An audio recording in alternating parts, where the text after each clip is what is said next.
Alhamdulillah di tahun yang ke-11 di Indonesia, hampir 4 tahun saya tidak mudik. Orang tua saya masih di Madinah. Apalagi semenjak saya mendapatkan kehormatan dari Presiden Republik Indonesia Papa SBY waktu itu 2011, saya diberikan kehormatan warga negara Indonesia. Jadi semenjak saya menjadi warga negara Indonesia justru menjadi beban. Kenapa menjadi beban? Karena wajib bagaimana bisa membawa masyarakat Indonesia pertama harus bersatu. Yang kedua menjaga NKRI. Yang ketiga bagaimana kita bisa mewujudkan umat Islam penghafal Al-Quran. Apalagi membawa nama Indonesia. Jadi sebagai rakyat Indonesia wajib jaga nama baik Indonesia.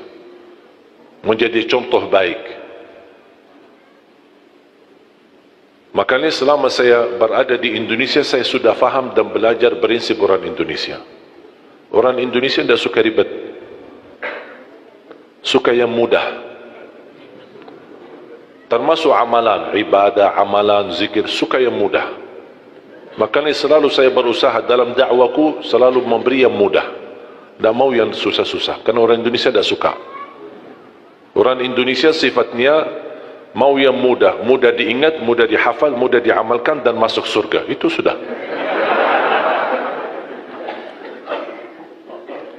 Betul kan? Makanya ketika saya setiap Ramadan bawa adik-adik saya punya saudara 12 timnas. Saya membawa adik saya, ada adik kandung saya di Indonesia. Saya khususkan mereka untuk menjalani tugas mengajar Al-Quran. Karena dari 12 adik-adik saya ada Alhamdulillah 10 penghafal Al-Quran. 30 juz bukan juz 30. Jadi saya sengaja mendatangkan mereka supaya ayo sama-sama memperjuangkan, melahirkan, mewujudkan insyaAllah sebanyak-banyaknya penghafal Al-Quran. Dan saya tugaskan mereka di bulan Ramadan jadi imam tarawih. Ada yang di Jakarta, ada yang di Surabaya, ada yang di Lombok, ada yang sampai di Bali, di Kalimantan, bagi-bagi. Setiap tahun kami menghadirkan 20 imam. Ada 5 adik saya, terus yang lain-lain, saudara ada atau sahabat, teman-teman, semua pemuda, tapi Masya Allah suaranya bagus dan penghafal Al-Quran. Tugas mereka bukan hanya tarawih, tapi juga tadarus Quran, dan setiap masjid mereka pakai buat salat tarawih menggunakan aktivitas tahfidz. Supaya jamaah bisa memaksimalkan manfaatnya bulan Ramadan menjadi insyaAllah paling tidak bisa memperbaiki bacaan. Dan saya sampaikan kepada adik-adik saya, karena saya duluan di Indonesia, kalau kalian jadi imam tarawih jangan lama-lama. Kalau di Arab kan suka lama-lama kan? Saking lamanya orang Indonesia pas sujud tidur dalam keadaan sujud. Tidak terbiasa. Makanya saya berpesan sama dia, tidak apa-apa pendek-pendek, tapi salat yang tenang. Itu paling tidak. Rukun, tumaknina, itu wajib. Bukan wajib, bahkan rukun. Tumaknina dalam gerakan salat, walaupun bacaannya pendek. Yang saya tidak terima, 23 rakaat 7 menit, itu bukan tarawih. Nah, ini masalah ini. Ini jangan sampai menjadi tradisi, jangan sampai menjadi budaya. Bahaya itu.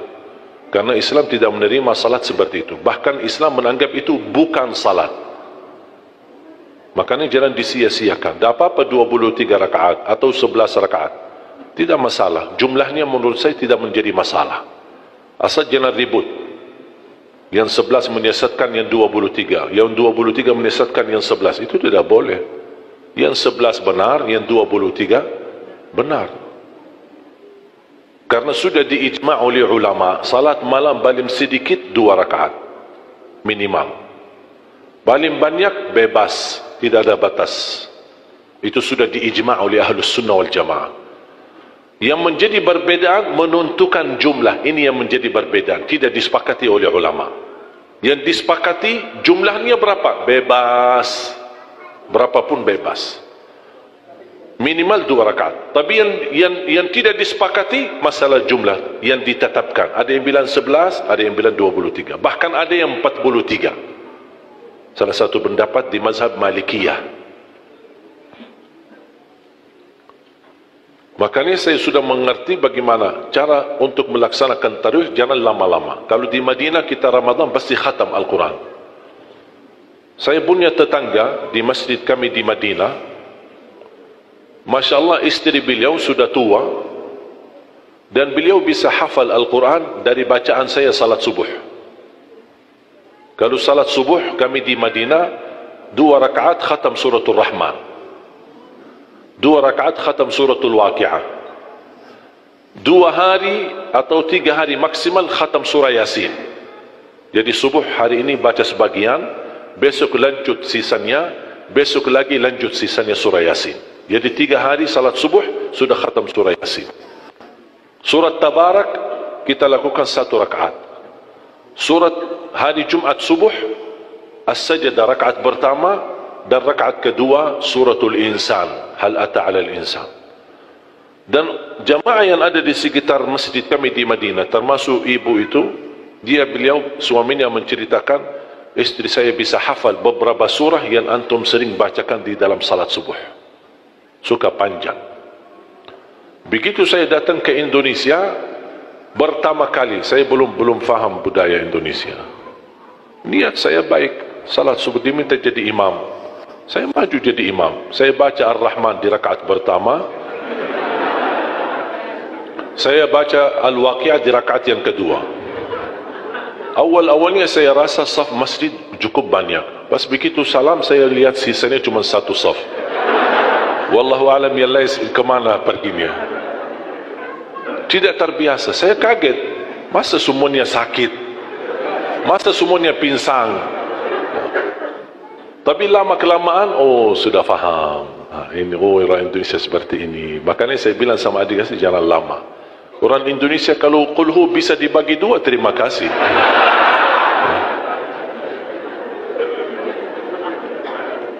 Tapi yang saya senangi di Indonesia itu semangat.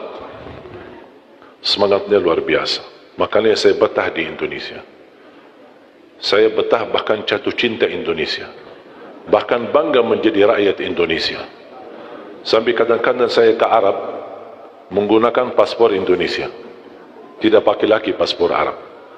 Saya ke bandara, antri kan imigrasi kan, saya ikut jalur orang Indonesia.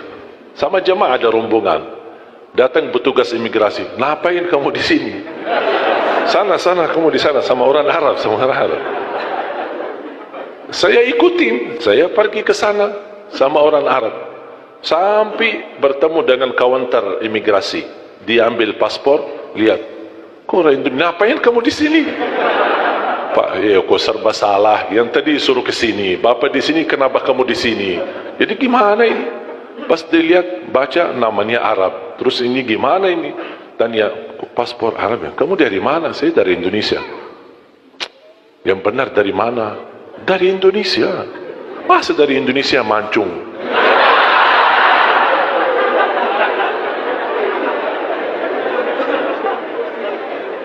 Tapi subhanallah, karena sering bolak-balik pulang kampung, kemudian silaturahim orang tua bersama jamaah, sampai di bandara sudah kenal, sakit sudah sering.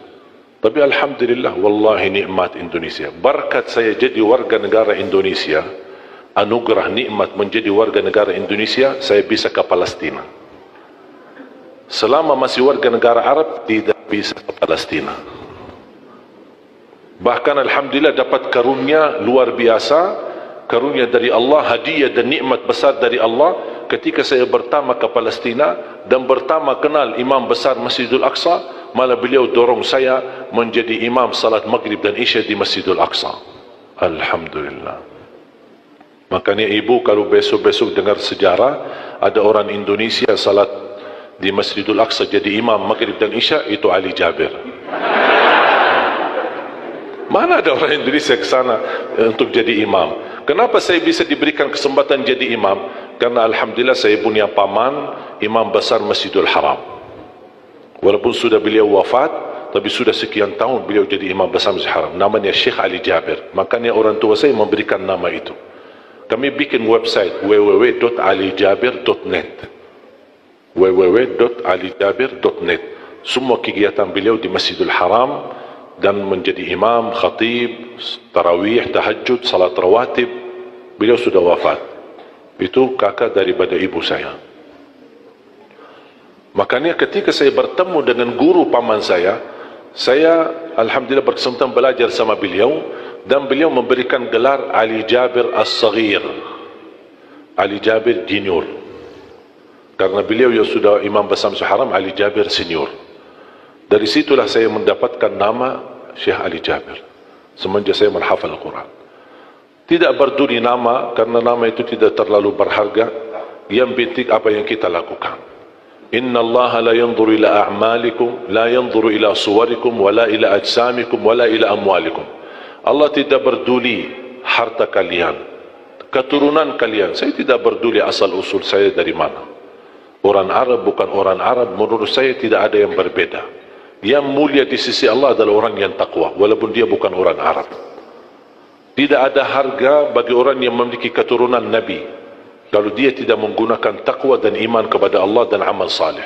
Bukti paman Rasulullah Abu Lahab, paman dekat sama Rasul, hubungan keluarga, tapi Allah kekalkan di neraka.